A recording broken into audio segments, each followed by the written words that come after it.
Esquire, this is Anton. Welcome to my kitchen all the way here in Bataan. Today I'm going to be showing you guys how I make fried chicken at home. Alright, so you'll need one whole chicken. I like to use free range. 960 grams of water. Kosher salt, 70 grams for the brine, and 1 tablespoon for the breading. 15 grams of sugar. Freshly ground black pepper, a teaspoon each for the brine and breading. Cayenne pepper, half a teaspoon each for the brine and breading. A head of garlic and around 3 to 4 shallots. 1 egg. 500 grams of full-fat buttermilk. 290 grams of flour. 60 grams of cornstarch, 2 tablespoons of baking powder, a tablespoon of garlic powder, a tablespoon of onion powder, a teaspoon and a half of hot smoked paprika, half a teaspoon of white pepper, lard, some bacon, choose something streaky with a good level of smoke, and vegetable oil. Fried chicken has got to be one of my favorite things in the whole world. My first encounter with homemade fried chicken would probably have to be my lolas. I also ate a lot of fast food growing up, and those fast food restaurants introduced the concept of American-style fried chicken to me at an early age. It wasn't long before I figured I should probably have my own take on the perfect fried chicken.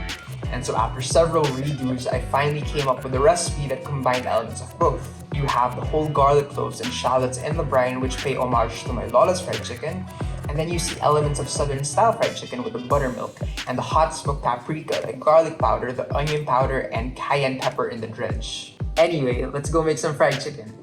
So you want to prepare for your fried chicken at least a day in advance, and it all starts with a brine. A brine is essentially salt and water. I added in some sugar as well. So now we add the black pepper and cayenne. We're gonna add all the garlic followed by half of the shallots first. We're gonna add the rest into the bowl. So always remember to taste your brine. If it tastes good, then you're probably gonna have good fried chicken. So we're gonna put all the pieces into the brine. Your breasts and your wings. So I like to keep the chicken completely submerged, and to help that, I put a saucer over everything, and that keeps everything underneath the brine.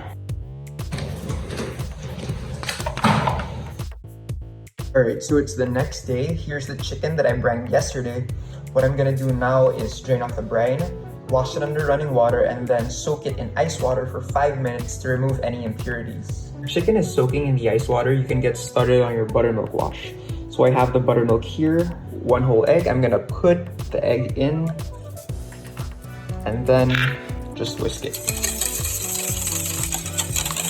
Now I'm gonna transfer the chicken pieces to the buttermilk wash, and they're gonna soak for another hour.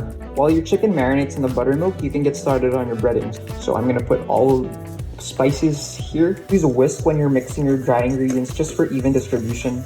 Alright, we're gonna start breading our chicken. Whenever you bread, you always need 1 wet hand and 1 dry hand. What this does is it prevents the flour from clumping up on your hands, and that can get really annoying and in the way of your whole breading process. Once it's nicely coated, I transfer it to a sheet pan. We're just about to start frying our chicken. I've prepared a cast iron skillet filled halfway with vegetable oil.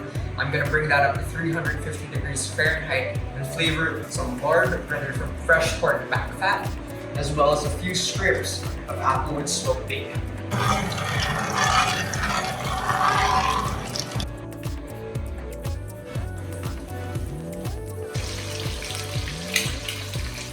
I'm frying the chicken, and for the frying times, you want to do 12 minutes, turning halfway for the breast and legs, 10 minutes for the wings, and 5 minutes for the innards. Don't move around your chicken so much while it's frying. You want that coating to really stick. If you move it around too early, it might fall off.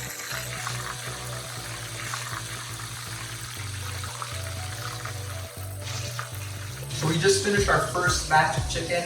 We're on to our second batch. Remember, you want to fry in batches to prevent overcrowding. If you overcrowd your skillet, you're gonna end up with frying inconsistencies because the temperature of the oil went down, and you could end up with soggy skin or even worse, raw meat. I've just finished frying all the chicken pieces, and I've put them all on a wire rack. Alright, so it's finally time to plate.